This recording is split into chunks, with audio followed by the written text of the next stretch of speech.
Hey, everybody. My guest today is Bruce Gagnon, who I guess I'd describe you, Bruce, as I guess in the broader level, as a peace activist. But he is a veteran of many, many, many battles, and particularly he has focused on the weaponization of space. He's the coordinator of the Global Network Against Weapons and Nuclear Power in Space. He was co founder of that network in 1992. And he's the state coordinator of the Florida Coalition for Peace and Justice. He's worked on space issues for over 35 years. In 1987, he organized the largest peace protest in Florida history at Cape Canaveral. He was the organizer of the Cancel Cassini campaign against NASA, where they were going to put 72 pounds of plutonium into space. And he has been given the award as having the most censored articles of the year on several years from Project Censored. I have also won that award a couple of times myself, including in 2005 and more recently as well. I'm really happy to have you here, and I want to get your take on the Ukraine. One of the things that I'm doing on this show is really, I don't have a position on the Ukraine. I don't have a position on the Ukraine, but what really offends me is that there is no debate happening and no debate is permissible. And this is the same thing that happened during the Iraq War between 2001 and 2003, during, when we had this kind of orchestrated hysteria that was all directed towards going to war, a preemptive war against Saddam Hussein, who had nothing to do with 9/11. He had nothing to do with the anthrax attacks, but the neocons in Congress and in the White House wanted a war, and they got a war. And today I look around the world and I see a lot of villains around the world, not just Vladimir Putin, but I see villains in Saudi Arabia who are killing hundreds of thousands of people in Yemen.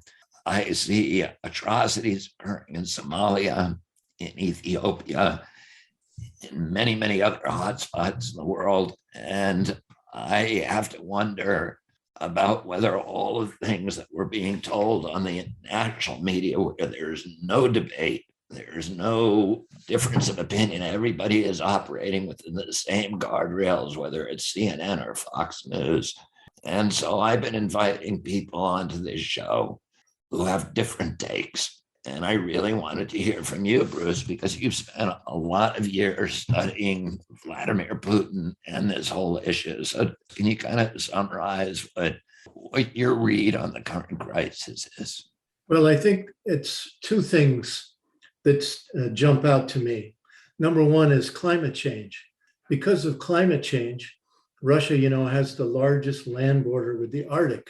And as the Arctic ice melts, guess what? There's oil. Drill, baby, drill. And it's no question that the United States and the West have been fighting resource wars for a long time now. And Russia really has the world's largest resource base. They're the largest country in the world. The day that Putin began this military operation, as he calls it, that very same day, US and NATO began a war game called Cold Response, right on the Norway-Russia border. No coincidence, I'm convinced.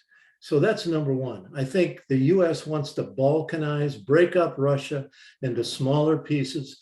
The Rand Corporation did a report in 2019 where they laid it all out, saying that we can use Ukraine as a tool to destabilize, to create internal problems for Russia that will lead to the balkanization, like the US did in Yugoslavia, US and NATO did in Yugoslavia in 1999. The second reason is because of the growing effort by the global South, Russia, China, India, Brazil, many other countries, to create a multipolar world where it's not just US, king of the hill, standing at the top, running everything, dictating terms, setting the rules. One day they say this is the new rule of the road, and another day they change it. Nobody really knows what's going on, from Washington. So the US, I think, recognizes it has a small window of opportunity left to try to break down that effort to create a multipolar world. And they've declared it openly now. We hear it from the White House that they want regime change in Moscow, and then they say, and then we're on to China after that. And they want the same thing in China, in Beijing. So I think those are the two things driving this. I've been following this story in Ukraine since late 2013, the lead up to the coup that happened in early 2014. I watched literally in real time on videos, and I've been following it daily ever since. I've been to Russia 3 times, and I went to the Donbass, the border area right next to the Russian border, eastern Ukraine. And I went to Lugansk and Donetsk and really learned a lot during that time. So I'm convinced that this whole operation by the United States and NATO is an intentional process to create a war, to enrich the military-industrial complex. We see that just this past week, President Biden asked for $33 billion, with a B, billion dollars more for the war. And now the Congress gives him $40 billion. At the same time, we can't have Medicare for all. Congress says, where will the money come from to pay for that? We can't have the alleviation of student debt. We're not dealing with climate crisis in any significant way. And the infrastructure of the country has fallen apart. So all of this to me indicates that there's something afoot. The story, though, that really grabbed me was immediately after the US installed coup in 2014. One of the first things the new right-wing government did that was backed by the muscle of the neo-Nazis that come from Western Ukraine, the first thing they did was to declare the speaking of Russian in Ukraine illegal.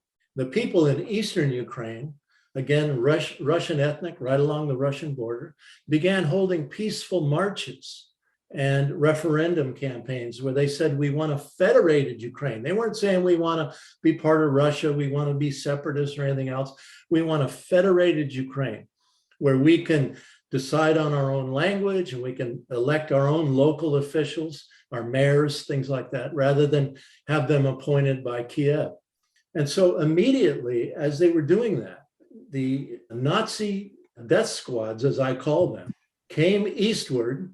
And you're talking about the Azov battalion, basically. And the right sector, there's several different elements of these neo-Nazis. And over the years now, over 8 years, they've killed 14,000 people and they've wounded 34,000 people. And so during these 8 years, mainly the ethnic Russians in Donbass and around Odessa. That's correct. That's absolutely right. And so during these years, and by the way, that Putin, whether you believe him or not, says that the reason that he has come into the Ukraine is to stop that ethnic cleansing against ethnic Russians in the eastern Ukraine. He has said that he has no ambition to take over all of Ukraine. The Western story is that he is on a war of aggression to reintegrate the Ukraine back into the Soviet Union. And so those are the two different stories. And I'm taking note that those are the stories. You're right about that. But I have to say that if you look at 2014 to today, what you see consistently is Putin and the Russian government, Lavrov, the foreign minister, working so hard to talk to Europe, talk to the United States, to get them to restrain these death squads that have been coming, that have been trained. I have a friend whose son is in the US Special Forces, stationed at Fort Carson, Colorado. And he told me that his son and their units were sent to Western Ukraine to train Ukrainian soldiers. Well, he was sent there 2 times. What we know is that during World War II, when Hitler's army swept into the Soviet Union, they came through Ukraine. And a guy by the name of Stefan Bandera, one of the nationalists from Western Ukraine, put on a Nazi uniform, and his supporters joined the Nazis, and they helped kill tens of thousands of Jews, Poles, and Russian ethnics. And so in Western Ukraine, there's long been this history of support of Hitler and the Nazis. And so they're still there today. It's still a reality. In fact, again, one of the other things that the new government did after the coup in 2014 was to name Stefan Bandera one of the heroes of the nation. I just heard yesterday on National Public Radio that Russia's claims that there are Nazis in Ukraine is wrong. It's false. There are none. Well, the evidence is overwhelming. And before the last couple of years anyway, the mainstream media was covering that there were indeed Nazis there. So anyway, back to what I was trying to say was that Putin and Lavrov have been working hard for years to try to get the West to do several things. Number one is stop NATO expansion. After the collapse of the former Soviet Union, Gorbachev was promised that NATO would not expand eastward.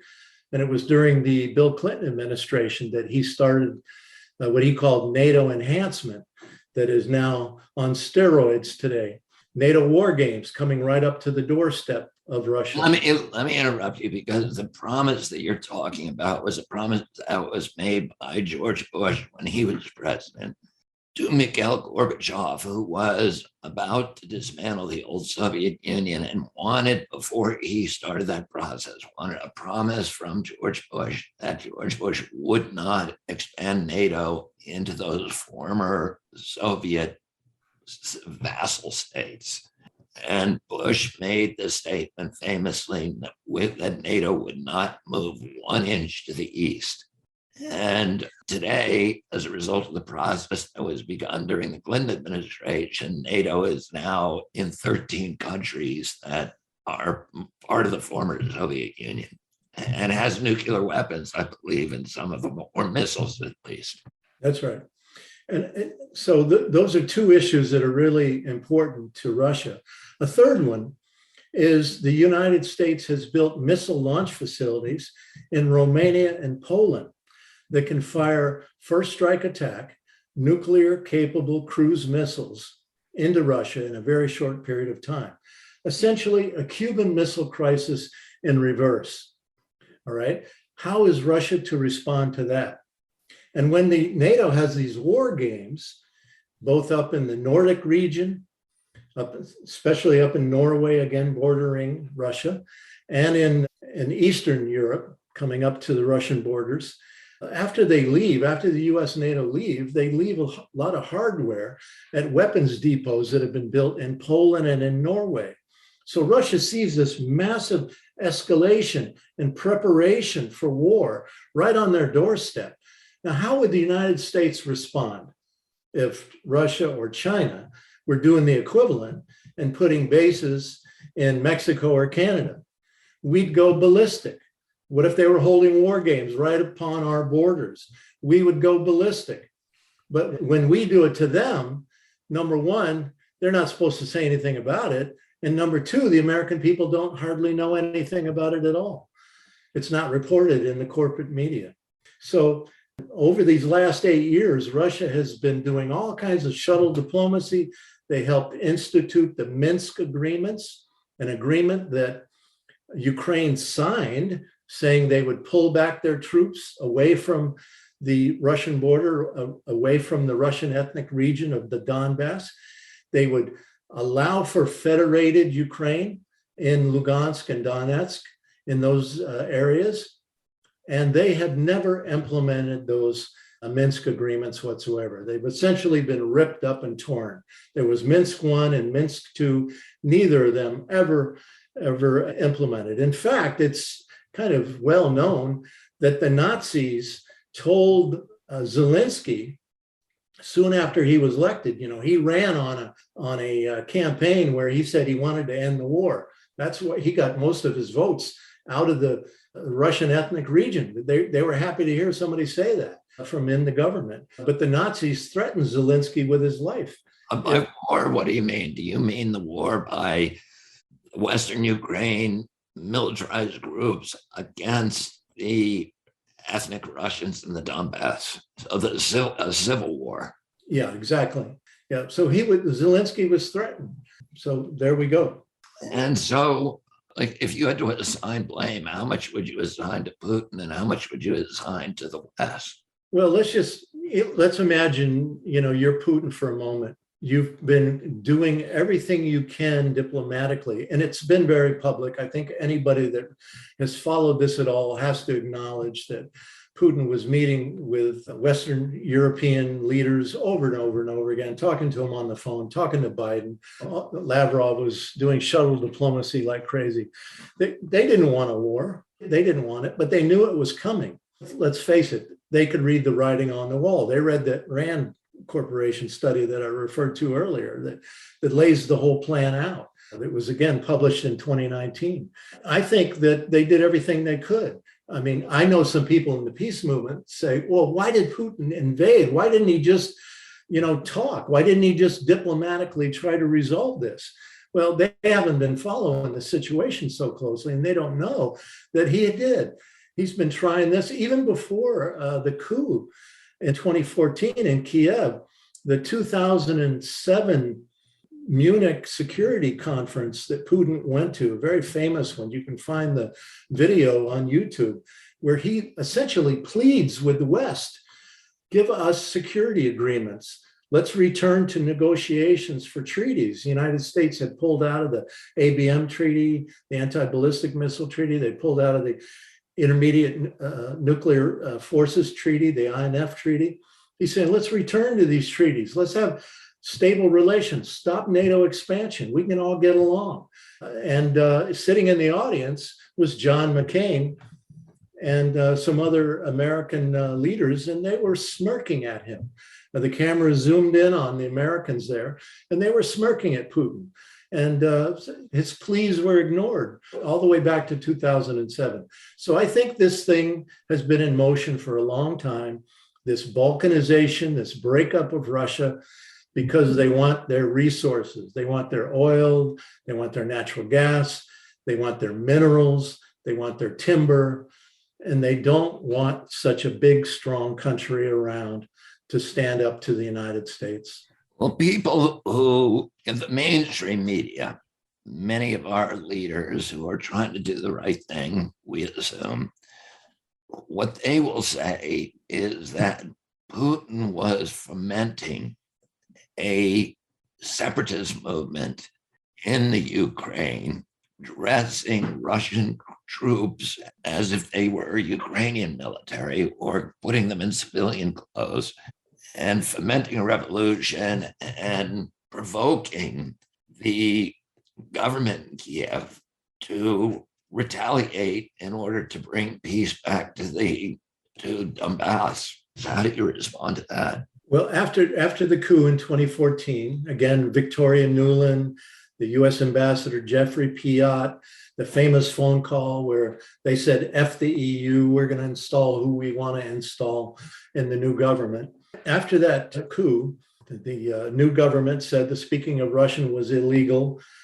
People came out and started having these peaceful marches, and they were holding these referendum campaigns. They were attacked by these Nazis. And that's it's all on YouTube. It's all there. But anyway, it was the coal miners. There's a coal mining region in the Donbass, right along the Russian border. It was the coal miners. It was electricians. It was teachers. It was musicians that came out and formed a militia. And they would stop these tanks that were coming in from the Ukrainian government. Sometimes the Ukrainian troops weren't Nazis, they were just regular armed forces, and they were from the Donbass. And they'd say, oh, we don't want to attack our own people. And so they would turn over to them their tanks, their rifle, their machine guns, et cetera, et cetera. And this is how the republics first began to get weapons to safeguard their families who were being attacked by the Nazis over time. I've always called it a self-defense forces in the Donbass. They were literally protecting themselves, their families, their communities. And soon the Nazis were shelling with US and NATO weapon systems, with US NATO training, US NATO advisors, clearly deeply involved in the operation on the part of the Kiev government. and that they were just trying to protect their communities and their families. So I think the story is pretty simple if one is willing to look at it. But I think, Bruce, it's really important to me to have dissident voices like yours, to have a different side of the story. Because the story that we're hearing now, the mainstream media is very, very different. And again, I'm not taking a position on it, but I do take a position that we should hear every side and we should hear voices like yours. Here's what I don't like: the people who are explaining US policy to the American public, almost all of the people that you see on CNN and on Fox News, who are supposedly military experts and security experts, are working for the companies and are not identified as such, like Boeing, like Lockheed, like General Dynamics, and the other big companies that are making billions and billions of dollars from this conflict. When Congress voted $40 billion to go to this conflict, that money goes to the Ukraine and then bounces right back and goes to these military contractors in the US, whose employees are the people that you see on CNN acting as experts explaining the conflict to the public. They did the same thing during the Iraq War. And they gave us a war that at that point was the worst public relation or public, foreign policy blunder in American history. I guess Vietnam probably is a rival, but the Iraq War was outrageous. And today we're seeing all of the same ingredients in this, and that worries me a lot. Well, just think of our own Secretary of Defense in the United States, Lloyd Austin, was on the board of Raytheon before President Biden picked him to be the head of DOD. But you mentioned the media. Let's face it, in the last few years, we've seen repeatedly that the media runs a particular line on various issues of concern to the nation. And anyone that stands outside of those lines, anyone that has an alternative voice, is demonized, is bounced off social media.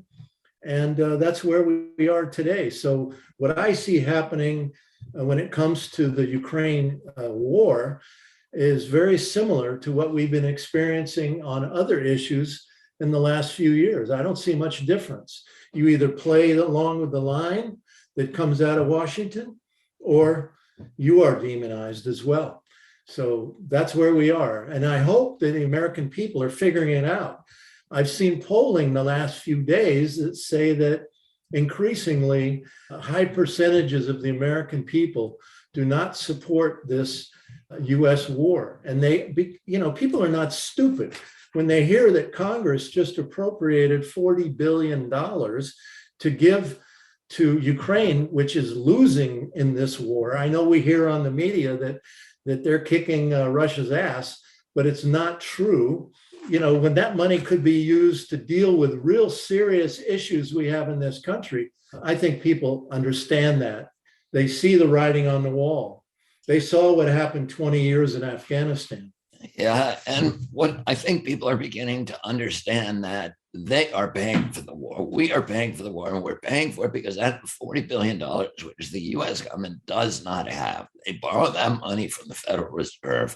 The Federal Reserve prints more money, and we get 8.5% inflation.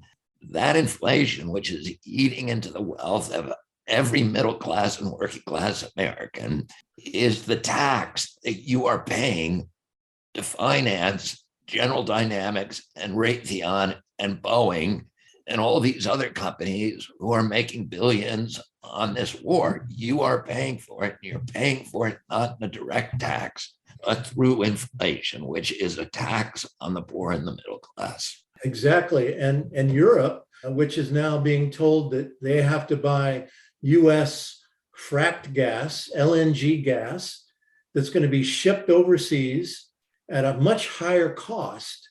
So the Europeans are being forced by the United States not to, it's crazy. And so their economy is going to crash. We shut down It's the same thing. The oil companies drove the Iraq war, and here we are. We're shutting down the oil and gas supplies from Russia and creating new markets for U.S. oil and gas manufacturers. And anybody who says they're concerned about climate, this is a climate crime. It's all about making these companies, the oil companies, the military industrial companies, richer. They're driving foreign policy like they always have. And we need to hear, it doesn't mean that Putin is a good guy, but there's a lot of bad guys in the world. The king in Saudi Arabia cut up a U.S. journalist with a bone saw in a premeditated murder. In Saudi Arabia, they behead people every Tuesday in a big parking lot behind the great mosque in Riyadh. And they have had a undeclared war against Yemen where they've killed 350,000 people. Well, if you want to look for villains in the world, there's villains all over the place, and they're doing bad things. And the question is, why do we get involved in some of these controversies? Why is the U.S. the police person of the world? Why do we have to hollow out our middle class to pay for foreign wars? And it's a question I think every American needs to ask. And I deeply, deeply appreciate your courage at taking a dissident view on this, Bruce. Tell our listeners where they can follow you and how they can support you. Thank you. Our website is spaceforpeace.org, spaceforpeace.org. And I have a popular blog called Organizing Notes, Notes. I hope maybe you can put the link in the description of the podcast. It's kind of like my organizing diary, where every day I'm posting things that I learn and that I find out about everything that's going on today. I guess I would like to maybe conclude with the words of Martin Luther King, who was demonized when he came out against the Vietnam War. He said at the time that the United States was the greatest purveyor of violence in the world. And I don't see anything different today. We're spending literally, when you add up all the various pots of gold, the Department of Energy, that's where the nuclear weapons money is put. So when you add up all these pots of gold, the US is spending $1 trillion a year on the military. Well, Russia is spending the equivalent of what France and Germany spend, around $65 billion a year. Now, Russia might be able to fight a war in Ukraine on $65 billion a year, but there's no way in the world that they're going to be able to go out and take over all of Europe, as is claimed all the time by the corporate media. Russia has a smaller economy than California. So it's, the idea that they're this huge global threat, that's going to take over Europe is really fantasy. Anyway, Bruce, thank you so much for everything that you do. And thank you for joining us. Thank you. Good luck to you.